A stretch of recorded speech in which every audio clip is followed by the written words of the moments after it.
Në sheshin Skënderbej dhe pranë piramidës në Tiranë u hapën 4 tenda ku qytetarët mund të masin tensionin dhe nivelin e sheqerit në gjak. Interesimi ishte i lartë, ndërsa organizatorët shprehen se synojnë ndërgjegjësimin në ditën botërore të farmacistëve.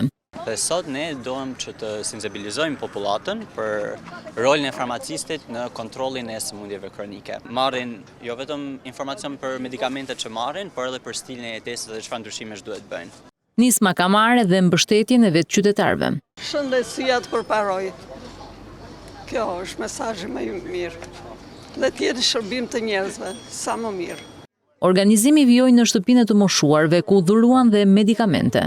Ne si urdhër këtë vit, në këtë kuadër, menduam që t'ja dedikojmë këtë ditë një moshe e cila ka dhe prevalencën më të lartë për të patur probleme shëndetësore. I kemi dhuruar pajisjesh mjekësore dhe materialesh mjekimi të domosdoshme. Për sa i përket aspektit emocional, interesimi gjithmonë është një aspekt shumë i rëndësishëm për njeriu. Se që këto aktivitete të vazhdojnë. Kur mendo për shëndetin, gjithnjë mendo për farmacin, gjithnjë mendo për farmacistin, si një profesionist i aftë për të dhënë le të themi zgjidhje dhe shpeshherë për të dhënë rrugtimin e dur patologjive dhe shqetësimeve që ju kemi. Shëndeti besoj të shkojë akoma më mirë me ardhjen tuaj.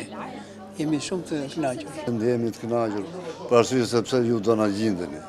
Organizatorët theksojnë se evenimente të tilla do të jenë dhe më të shpeshta në kryeqytet.